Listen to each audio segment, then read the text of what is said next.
जय हिंद दोस्तों, स्वागत है आपका अपने यूट्यूब चैनल टारगेट विदेश के राजपूत में।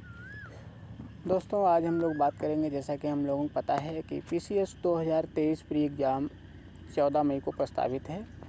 तो उसी को लेकर आज हम लोग जनगणना रिवीजन करेंगे, भारतीय जनगणना और उत्तर प्रदेश की जनगणना।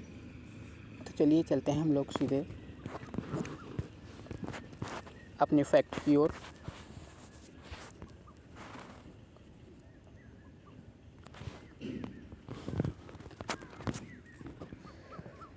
संयुक्त राष्ट्र के अनुसार भारत की वर्तमान जनसंख्या है, तो संयुक्त राष्ट्र के अनुसार भारत की जनसंख्या है 142 करोड़ 86 लाख। संयुक्त राष्ट्र के अनुसार चीन की वर्तमान जनसंख्या है 142 करोड़ 57 लाख, जो कि भारत ने चीन को पीछे कर दिया है। संयुक्त राष्ट्र जनसंख्या कोष की रिपोर्ट के अनुसार दुनिया में सबसे ज़्यादा आबादी वाला देश बन गया है भारत की जनसंख्या 142 करोड़ 86 लाख है और वही चीन की जनसंख्या 142 करोड़ 57 लाख है। चीन के मुकाबले भारत की जनसंख्या लगभग 30 लाख अधिक हो गई है। वर्ल्ड पॉपुलेशन रिपोर्ट 2023 जारी की है, संयुक्त राष्ट्र जनसंख्या कोष द्वारा जारी की गई है। और वर्ल्ड पॉपुलेशन रिपोर्ट 2023 के अनुसार ये जो रिपोर्ट है, ये रिपोर्ट 19 अप्रैल 2023 को जारी की गई है। उसी के अनुसार वर्ल्ड पॉपुलेशन रिपोर्ट 2023 के अनुसार शीर्ष जनसंख्या वाले देश निम्न हैं। सबसे पहले नंबर 1 पर अब तो भारत हो गया है। भारत की जनसंख्या 142.86 करोड़ है और वही चीन की जनसंख्या 142.57 करोड़ है। चीन को भारत ने पीछे छोड़ दिया है। तीसरे नंबर पर आता है अमेरिका की जनसंख्या है 34 करोड़ और चौथे नंबर पर आता है इंडोनेशिया, जो कि इंडोनेशिया की जनसंख्या है 27.75 करोड़, यानी 27 करोड़ 75 लाख। और वही 5वें नंबर पर आता है पाकिस्तान की जनसंख्या है 24.05 करोड़। और छठे नंबर पर आता है नाइजीरिया की जनसंख्या है 22.38 करोड़। और वही 7वें नंबर पर आता है ब्राज़ील की जनसंख्या है 21.64 करोड़। इसके बाद में आता है बांग्लादेश की जनसंख्या है 17.30 करोड़। और आता है रूस की जनसंख्या है 14.44 करोड़। और बाद में आता है मैक्सिको की जनसंख्या है 12.85 करोड़। संयुक्त राष्ट्र जनसंख्या कोष ये क्या है? ये संयुक्त राष्ट्र महासभा यानी यूएन जनरल असेंबली का एक सहायक अंग है, जो इसके यौन तथा प्रजनन स्वास्थ्य एजेंसी के रूप में काम करता है। यह पूरी तरह से अनुदान देने वाली सरकारों, अंतर सरकारी संगठनों, निजी क्षेत्रों, संस्थानों और वैयक्तिक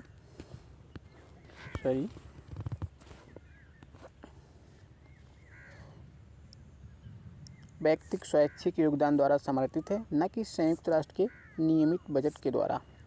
संयुक्त राष्ट्र जनसंख्या कोष की स्थापना की गई थी। इसे वर्ष 1967 में स्थापना इसकी हुई थी। ट्रस्ट फंड के रूप में स्थापित किया गया था और इसका परिचालन वर्ष 1969 में शुरू हुआ था। इसे वर्ष 1987 में आधिकारिक तौर पर संयुक्त राष्ट्र जनसंख्या कोष का नाम दिया गया, लेकिन इसका संक्षिप्त नाम है UNFPA। जनसंख्या गतिविधियों के लिए संयुक्त राष्ट्र कोष को भी बरकरार रखा गया है। संयुक्त राष्ट्र जनसंख्या का कोष का उद्देश्य है, यह प्रत्यक्ष रूप से स्वास्थ्य पर, सतत विकास लक्ष्य नंबर 3, शिक्षा पर लक्ष्य 4 और लिंग समानता पर लक्ष्य 5 के संदर्भ में ये कार्य करता है। हाल ही में किस राज्य में जातिगत जनगणना शुरू की गई है? तो जातिगत जनगणना शुरू करने वाला भारत का पहला राज्य है, वो है बिहार।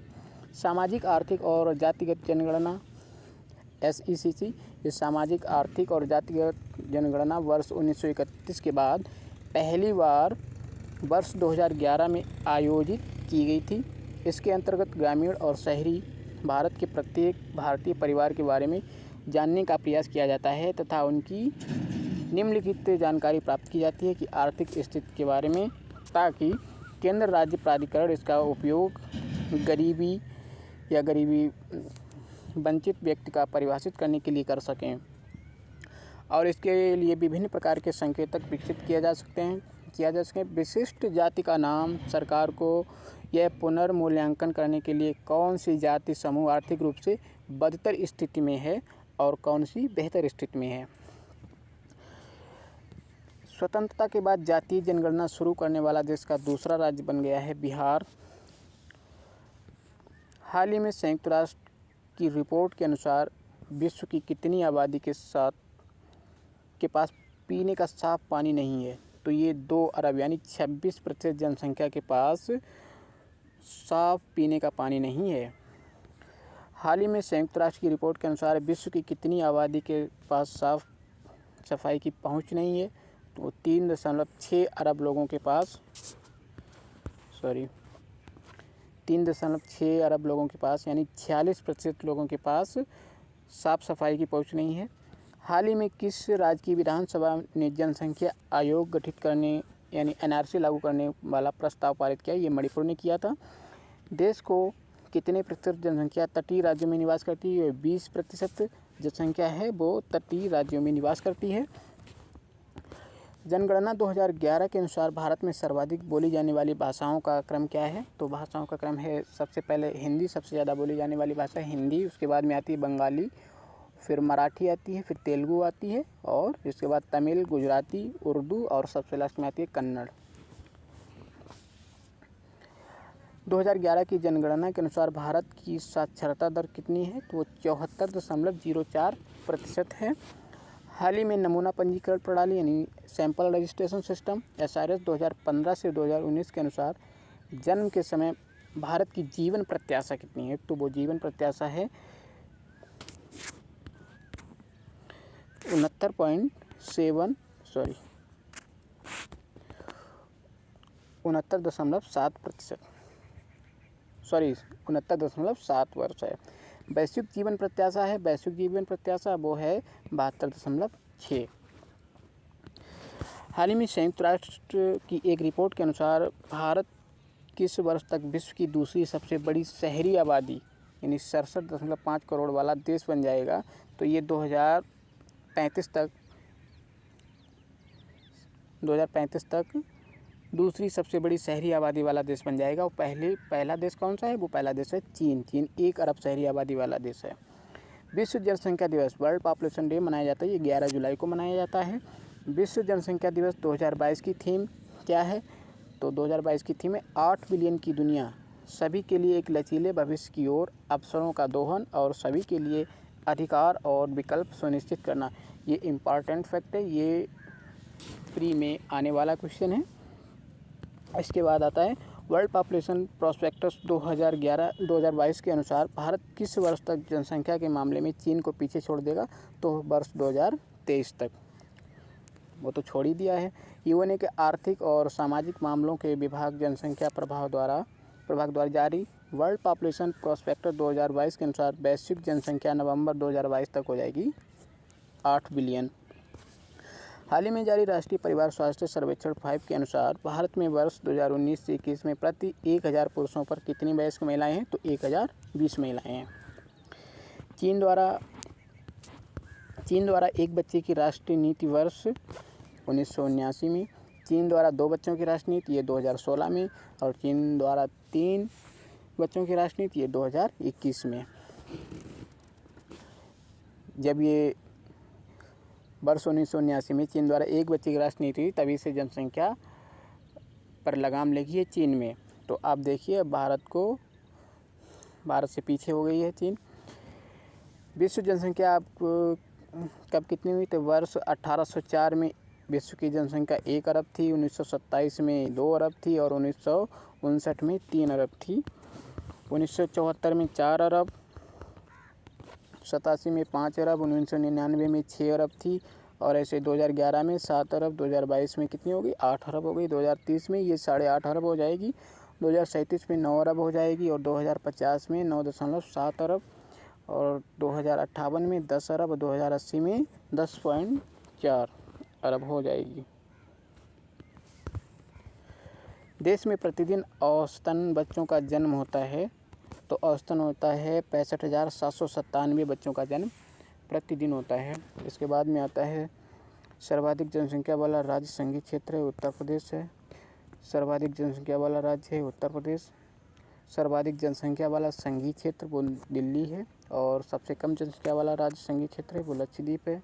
सबसे कम जनसंख्या वाला राज्य सिक्किम है, और सबसे कम जनसंख्या वाला संघीय क्षेत्र वो है लक्षद्वीप। और सर्वाधिक क्षेत्रफल वाला राज्य वो है राजस्थान, और सर्वाधिक क्षेत्र वाला राजस्थान हो गया, सॉरी 2 बार लिख गया है। इसके बाद में आता है सर्वाधिक क्षेत्र वाला संघीय क्षेत्र कौन सा है, तो वो है जम्मू कश्मीर। पहले अंडमान निकोबार था, और जब से ये जम्मू कश्मीर और लद्दाख बन गया है तो तभी से ये सबसे सर्वाधिक क्षेत्र वाला संघीय राज्य हो गया है वो जम्मू कश्मीर। सबसे कम क्षेत्र वाला राज्य संघीय क्षेत्र वो है लक्षद्वीप, और सबसे कम क्षेत्र वाला राज्य गोवा। इसके बाद आता है सबसे कम क्षेत्र वाला संघीय क्षेत्र लक्षद्वीप हो गया। सर्वाधिक जनसंख्या घनत्व वाला राज्य या संघीय क्षेत्र है वो दिल्ली है, और सर्वाधिक जनसंख्या घनत्व वाला राज्य वो बिहार है। सर्वाधिक जनसंख्या घनत्व वाला संघीय क्षेत्र दिल्ली है, और सबसे कम जनसंख्या घनत्व वाला राज्य या संघीय क्षेत्र ये लद्दाख है। पहले अंडमान निकोबार द्वीप था। सबसे कम जनसंख्या घनत्व वाला राज्य है अरुणाचल प्रदेश। सबसे कम जनसंख्या घनत्व वाला संघीय क्षेत्र वो लद्दाख है, पहले अंडमान निकोबार था। इसके बाद आता है सर्वाधिक जनसंख्या 10 की वृद्धि वाला राज्य क्षेत्र संघीय क्षेत्र है वो है दमन दीव एवं नागर हवेली। इसके बाद में आता है सर्वाधिक जनसंख्या 10 की वृद्धि वाला राज्य है वो है मेघालय। मेघालय में सबसे ज़्यादा 10 की वृद्धि होती है। सर्वाधिक जनसंख्या 10 की वृद्धि वाला संघीय क्षेत्र वो दमन दीव एवं दादर नागर हवेली। सबसे कम जनसंख्या 10 की वृद्धि वाला राज्य संघीय क्षेत्र वो है नागालैंड है। सबसे कम जनसंख्या 10 की वृद्धि वाला राज्य है वो नागालैंड। सबसे कम जनसंख्या 10 की वृद्धि वाला संघीय क्षेत्र लक्षद्वीप है, और सर्वाधिक लैंगिक अनुपात वाला राज्य वो है केरल। सर्वाधिक लैंगिक अनुपात वाला राज्य केरल है, और सर्वाधिक लैंगिक अनुपात वाला संघीय क्षेत्र वो है पांडिचेरी।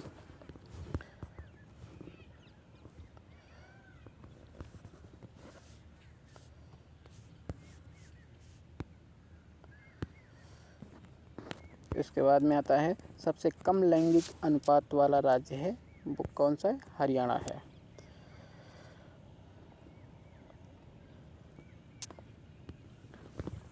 सबसे कम लैंगिक अनुपात वाला संघीय क्षेत्र कौन सा है, दमन दीव एवं नागर हवेली है।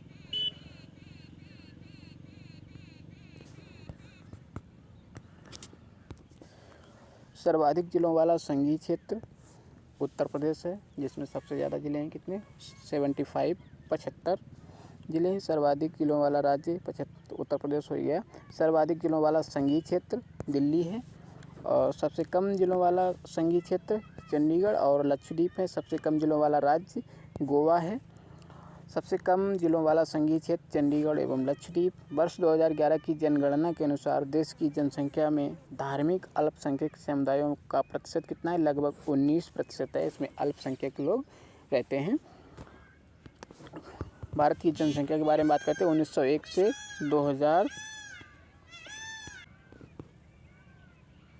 2011 तक। 1901 की भारतीय जनगणना जिसमें जनसंख्या थी 238.4 मिलियन, और 1911 की भारतीय जनगणना 252.1 मिलियन। 1921 की भारतीय जनगणना 251.3 मिलियन। इसमें जनसंख्या में कमी आई थी। इसी वर्ष को 1921 को महाविभाजक वर्ष के रूप में भी जाना जाता है, यानी कि इससे पहले जनसंख्या बढ़ रही थी और अचानक 1921 में जनसंख्या घट गई। इसे महाविभाजक वर्ष भी कहा जाता है। और 1931 की भारतीय जनगणना 279 मिलियन, और 1941 में 318.7, और 1951 की भारतीय जनगणना ये 361.1, और 1961 में 439.2, और 1971 भारतीय जनगणना 548.2। ये क्वेश्चन आता है कि सबसे ज़्यादा वृद्धि 10 की वृद्धि किस वर्ष हुई, तो उसमें ये आता है 1961 से 1971 के बीच। ये सबसे ज़्यादा दशकीय वृद्धि हुई थी इन्हीं वर्षों में। इसके बाद में आता है 1981 की भारतीय जनगणना, जिसमें 683.3 मिलियन, और 1991 की भारतीय जनगणना 846.4, 2001 की भारतीय जनगणना में 1028.7 मिलियन, और 2011 की भारतीय जनगणना 1210.8 मिलियन। 2021 की जनगणना ये स्थगित है, अभी नहीं हुई है, कोरोना काल के चक्कर में नहीं हो पाई थी। आगे हम लोग बात करें भारत की जीवन प्रत्याशा 2015 से 2019। हाल ही में नमूना पंजीकरण प्रणाली सैंपल रजिस्ट्रेशन सिस्टम द्वारा जारी आंकड़ों के अनुसार वर्ष 2015 से 19 के दौरान जन्म के समय भारत की जीवन प्रत्याशा 69.7 तक पहुंच गई है। कितनी? 69.7। ये इम्पॉर्टेंट है। आंकड़ों में पता चलता है कि 5 साल से कम उम्र के बच्चों की मृत्यु दर और शिशु मृत्यु दर एक कारण हो सकता है, जिसके चलते भारत में जन्म के समय जीवन प्रत्याशा को बढ़ाना मुश्किल हो जाता है। हालांकि भारत की जीवन प्रत्याशा अभी भी वैश्विक औसत 72.6 से नीचे बनी हुई है। यानी कि वैश्विक जीवन प्रत्याशा कितनी है? 72.6 है, और इंडिया की 69.7 है, क्योंकि अभी ये विश्व से बहुत पीछे है। जन्म के समय जीवन प्रत्याशा 1 वर्ष या 5 वर्ष में जीवन प्रत्याशा के बीच का अंतर मध्य प्रदेश एवं उत्तर प्रदेश जैसे राज्यों में सबसे अधिक है, जहां शिशु मृत्यु दर सबसे अधिक है। सबसे ज़्यादा शिशु मृत्यु दर है उत्तर प्रदेश और मध्य प्रदेश में। भारत में जन्म के समय जीवन प्रत्याशा 20 साल की वृद्धि हुई है, जो 1970-75 के 49.7 से बढ़कर 2015 से 19 में 69.7 हो गई है। शहरी एवं ग्रामीण क्षेत्रों के साथ साथ राज्यों में जन्म के समय जीवन प्रत्याशा में काफ़ी अंतर है। हिमाचल प्रदेश की शहरी महिलाओं की जीवन प्रत्याशा 82.3 वर्ष सबसे अधिक थी। बिहार और झारखंड एकमात्र ऐसे राज्य हैं जहां शहरों और ग्रामीण दोनों क्षेत्रों में पुरुषों की जीवन प्रत्याशा महिलाओं की तुलना में अधिक है। यानी कि महिलाओं की जीवन प्रत्याशा कम है और पुरुषों की ज़्यादा है। मातृ मृत्यु दर वर्ष 2017 से 19। मातृ मृत्यु दर मैटरनल मॉर्टेलिटी रेशियो MMR यानी विश्व स्वास्थ्य संगठन के अनुसार MMR गर्भावस्था या उनके प्रबंधन से संबंधित किसी भी कारण से आकस्मिक या अप्रत्याशित कारणों को छोड़कर प्रति 1 लाख जीवित जन्मों में मातृ मृत्यु की वार्षिक संख्या है। देश का सबसे कम मातृ मृत्यु दर वाला राज्य है केरल, जो 1 लाख पर सिर्फ 30। वर्तमान समय में देश की मातृ मृत्यु दर है 103 1 लाख जन्म पर। भारत द्वारा किस वर्ष तक 70 प्रति लाख जीवित जन्म के मातृ मृत्यु अनुपात के SDG लक्ष्य को अर्जित करना है? ये 2030 तक 1 लाख पर कितनी 70 माताओं की मृत्यु करना है, इनका लक्ष्य है। सतत विकास लक्ष्य SDG हासिल करने वाले राज्यों की संख्या कितनी है? 5 हो गई है। 5 से बढ़कर कितनी होगी? 7 हो गई है। पहले 5 थी, अब है 7। नंबर 1 पहले पे है कौन? केरल, जिसकी 30 है, 1 लाख मृत्यु पर 30 है। महाराष्ट्र में 38 है, तेलंगाना की 56 है, तमिलनाडु में 58 है, आंध्र प्रदेश में 58, झारखंड में 61 और गुजरात में 70। किन राज्यों में मातृ मृत्यु दर में बढ़ोतरी दर्ज की गई है? 4 राज्यों में, पश्चिम बंगाल, हरियाणा, उत्तराखंड और छत्तीसगढ़ में।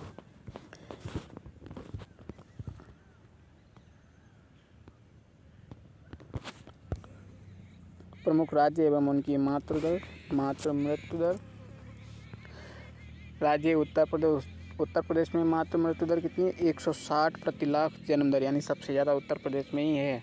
1 लाख माताओं पर 167 माताएं मृत्यु का शिकार हो जाती हैं। उत्तराखंड में मातृ मृत्यु दर 101 प्रति लाख जन्म दर पर।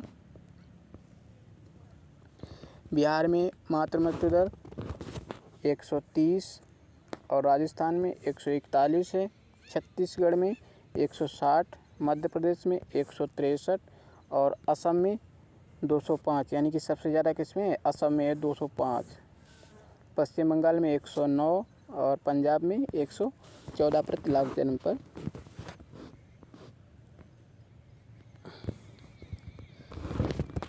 किस राज्य ने मातृ मृत्यु दर में अधिकतम गिरावट दर्ज की है, तो उत्तर प्रदेश ने की है 30 अंकों की। मातृ मृत्यु दर में अधिकतम गिरावट दर्ज करने वाला शीर्ष राज्य कौन सा है, उत्तर प्रदेश है जो 30 अंक की गिरावट दर्ज की है। राजस्थान ने 23 अंक की और बिहार ने 19 अंक की, पंजाब ने 15 अंक की और उड़ीसा ने 14 अंक की। विभिन्न वर्षों में देश में मातृ मृत्यु दर वर्ष 2014 से 2016 130 मृत्यु दर, 2015 से 17 में 123 और 2016 से 18 में 113, 2017 से 19 में 103। 130 से घटकर 103 हो गई है 14 से 19 तक। राज्यों का MMR मातृ मृत्यु दर 2017 से 19 सबसे कम दर केरल में विभिन्न ये 30 है, महाराष्ट्र में 38 है, तेलंगाना में 56 है, तमिलनाडु में 58, आंध्र प्रदेश में 58 है, झारखंड में 61 है, गुजरात में 70 और कर्नाटक में 83।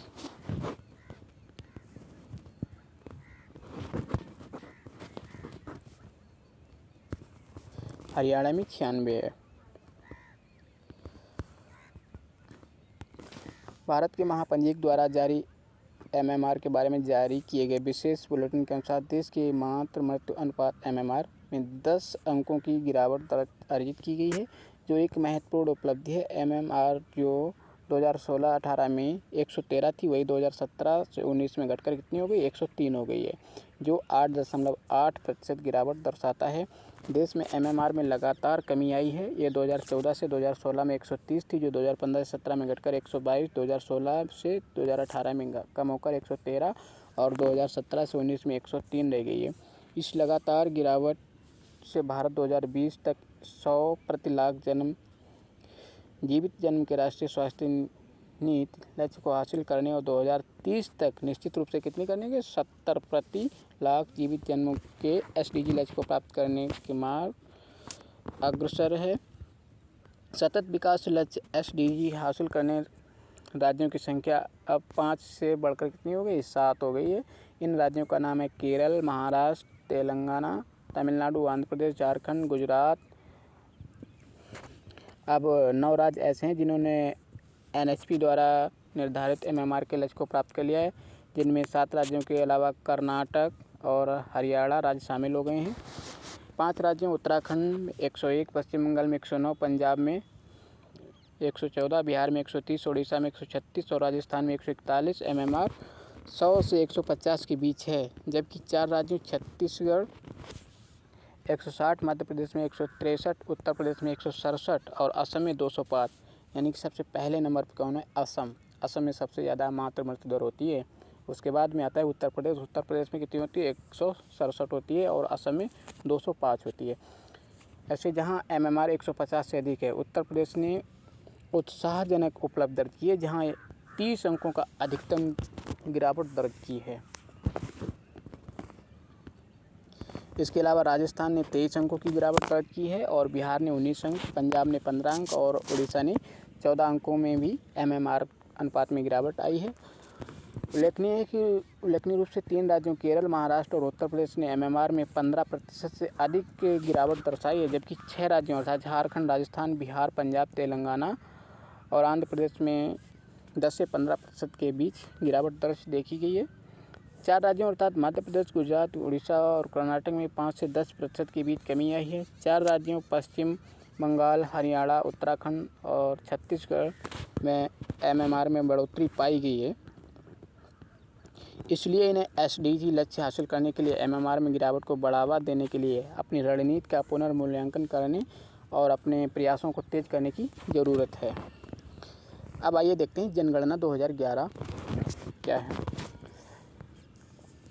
क्वेश्चन आता है सबसे पहले कि भारत में प्रथम जनगणना कब हुई थी और किसने करवाई थी। तो भारत में प्रथम जनगणना 1872 ईस्वी में लॉर्ड मेयो के समय में हुई थी और नियमित जनगणना भारत में नियमित प्रथम जनगणना 1981 लॉर्ड रिपन के द्वारा करवाई गई थी। जनसंख्या का ग्राफ बनाता है ये प्रकार का। जनसंख्या के विभाजन वर्ष माना जाता है। वर्ष 1921 को महाविभाजन वर्ष का माना जाता है। प्रतिवर्ष जनसंख्या दिवस मनाया जाता है 11 जुलाई को। और विश्व की जनसंख्या 5 अरब थी 1987 में। विश्व की जनसंख्या 7 अरब को पार कर गई 11 अक्टूबर 2011 को।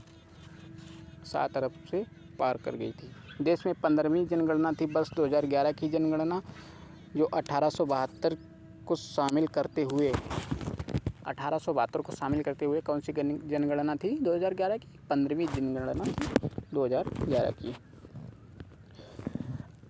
आधुनिक पद्धति व व्यवस्थित ढंग से सर्वप्रथम जनगणना 1749 में स्वीडन में हुई थी। सबसे पहले जनगणना व्यवस्थित ढंग से कहाँ हुई थी? स्वीडन में। जनसंख्या का क्रमवार आकलन शुरू हुआ 1881 से लॉर्ड रिपन के काल से। प्रत्येक 10 वर्ष के अंतराल में यह जनगणना करवाई जाती है। वर्ष 2011 की जनगणना स्वतंत्र भारत की 7वीं जनगणना है। 2011 में 21वीं शताब्दी की जनगणना थी। ये दूसरी 2001 से 2011। जनगणना 2011 का शुभंकर क्या था? वो एक प्रगणक शिक्षिका थी। जनगणना 2011 का स्लोगन हमारी जनसंख्या हमारा भविष्य था। स्वतंत्र भारत की प्रथम जनगणना 1951 में हुई थी।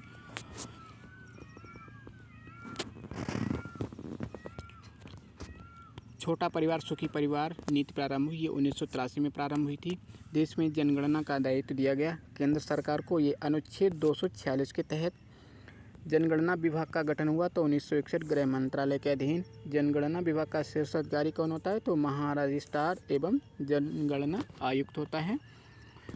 वर्ष 2011 की जनगणना भारत की 15वीं जनगणना थी, जिसमें जनगणना आयुक्त थे सी चंद्रमौली थे। ये जनगणना आयुक्त थे। 15वीं जनगणना क्वेश्चन आता है कि 15वीं जनगणना के आयुक्त कौन थे? तो थे श्री सी चंद्रमौली। इसके बाद में आता है क्वेश्चन, भारत के वर्तमान रजिस्ट्रार जनरल और जनगणना आयुक्त कौन है? तो वर्तमान में है विवेक जोशी।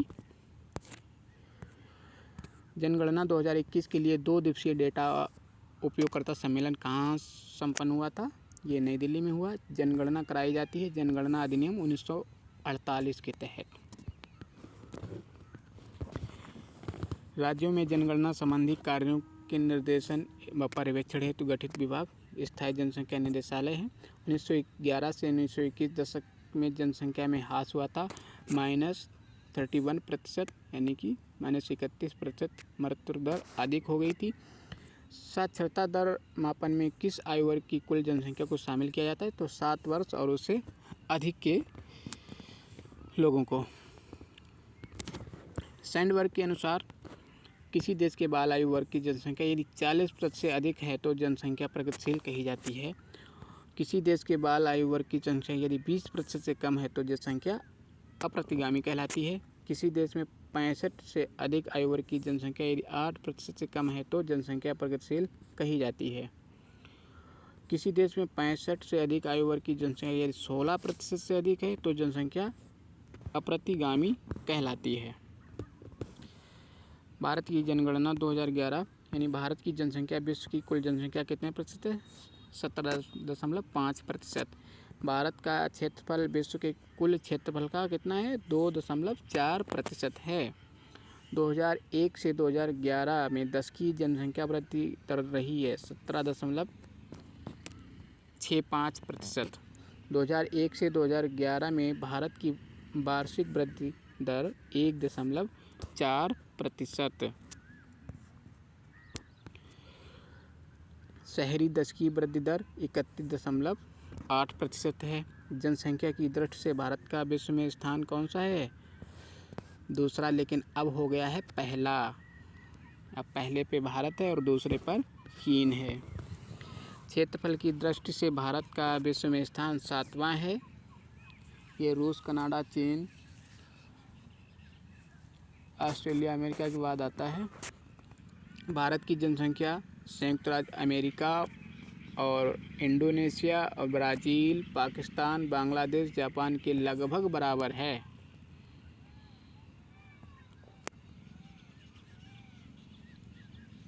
6 देशों को मिलाकर भारत की जनसंख्या के बराबर, 6 देश जब मिलेंगे तो भारत की जनसंख्या के बराबर होगी इनकी जनसंख्या। भारत में ग्रामों की संख्या 6.4 लाख थी।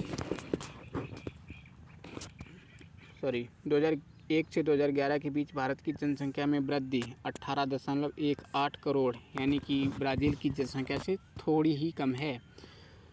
गाँव में निवास करने वाली जनसंख्या 68.9%। भारत की जनसंख्या में सर्वाधिक वृद्धि 1961 से 1971 के बीच, यानी कि 24.80% की वृद्धि हुई थी। भारत की जनसंख्या वृद्धि 1971 से 1981 24.66% और 1981 से 91 23.87%। भारत की जनसंख्या वृद्धि 1991 से 2001 21.54% और 2001 से 2011 तक 17.64%, यानी कि सबसे ज़्यादा जनसंख्या वृद्धि दर हुई थी 1961 से 1971। इसके बाद में आता है जब विश्व जनसंख्या के 5 बड़े देश। जनसंख्या के क्षेत्र में चीन पहले नंबर पर था, लेकिन अब कौन हो गया? अब है भारत। लेकिन अभी क्वेश्चन आएगा पीसीएस में, अगर आएगा क्वेश्चन तो यही आएगा, पहले नंबर पर अभी चीन ही रहेगा, क्योंकि आज तक का तो अभी नहीं पूछा जाएगा फ़िलहाल। दूसरे पे भारत, अमेरिका, इंडोनेशिया, ब्राज़ील व क्षेत्रफल दोनों में 5वां स्थान है। ब्राज़ील ऐसा देश है जो क्षेत्रफल और जनसंख्या की दृष्टि से विश्व में 5वां स्थान रखता है। अब जनसंख्या की दृष्टि से भारत में शीर्ष राज्य कौन से हैं देखते हैं। जनसंख्या की दृष्टि से शीर्ष राज्य सबसे पहले तो उत्तर प्रदेश है, दूसरे पे महाराष्ट्र है और तीसरे पर बिहार है और चौथे पर पश्चिम बंगाल है।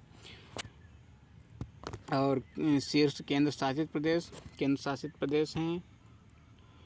नंबर 1 पर है दिल्ली, उसके बाद पांडिचेरी, तीसरे पर है चंडीगढ़।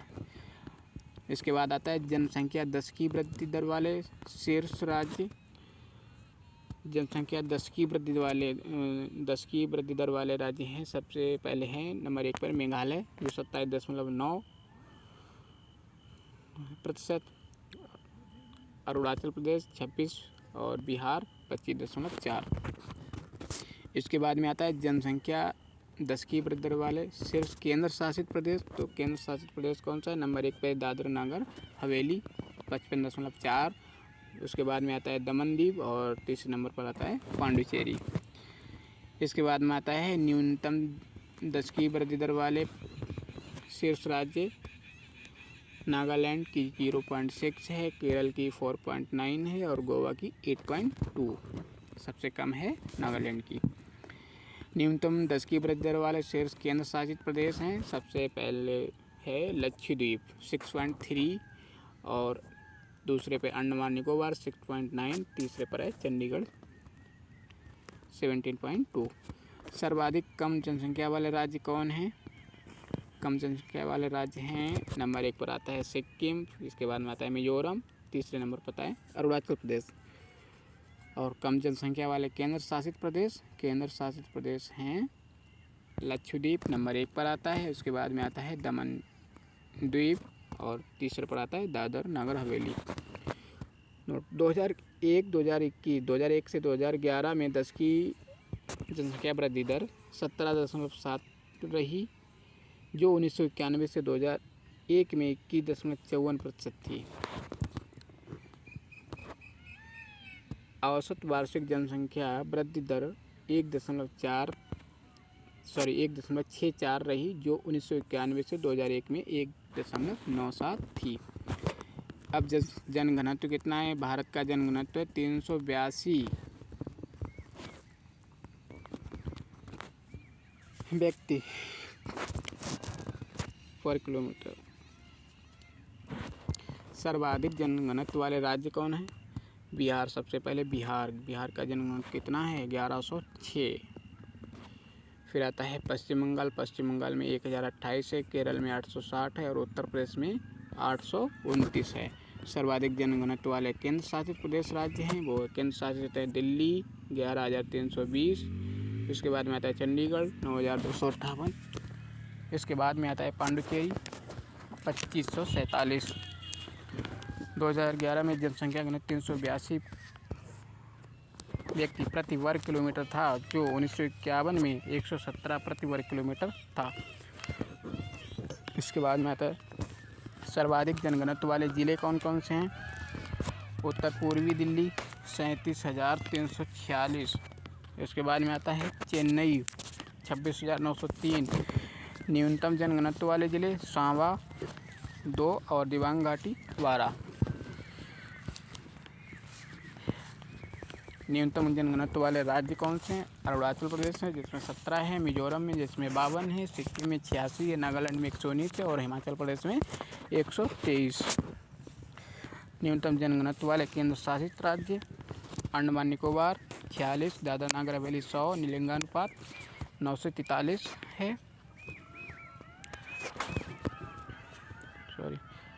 सर्वाधिक लिंगानुपात वाला राज्य केरल का लिंगानुपात कितना है 1084।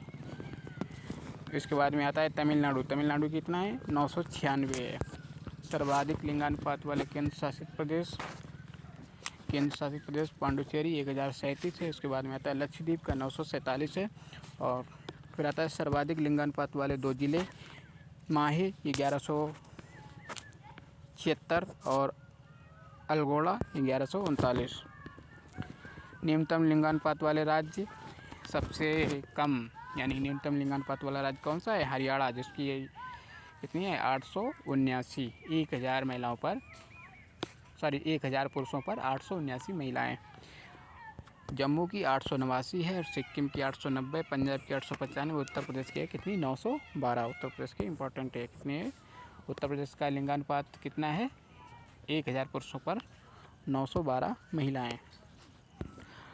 इसके बाद में आता है न्यूनतम लिंगानुपात वाले केंद्र शासित राज्य। सबसे पहले आता है दमनदीप जिसकी 618 है, दादरा नगर हवेली की 774 है और चंडीगढ़ की 818। न्यूनतम लिंगानुपात वाले ज़िले हैं दमन है ये 533 है। इसके बाद में आता है लेह लद्दाख जिसकी 583 है। और अब आता है शिशु लिंगानुपात। सर्वाधिक शिशु लिंगानुपात वाले राज्य अरुणाचल प्रदेश में 972, मिजोरम में 970, मेघालय में 970 और छत्तीसगढ़ में 969, केरल में 964।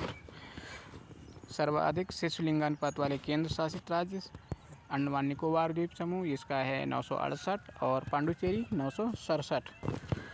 न्यूनतम शिशु लिंगानुपात वाले राज्य कौन से हैं, वो है नंबर 1 पर आता है हरियाणा जिसका 834 है और पंजाब 846, जम्मू कश्मीर का 862 है, राजस्थान का 888 है और गुजरात का 890।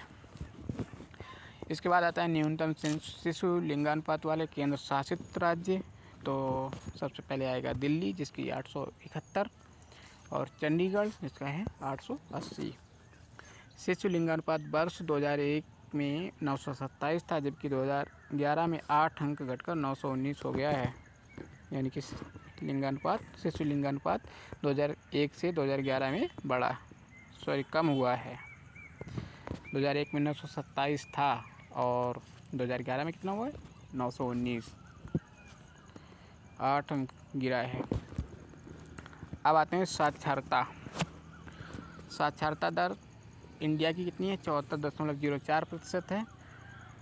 पुरुष साक्षरता दर है 82.14% और महिला साक्षरता दर है 65.46%।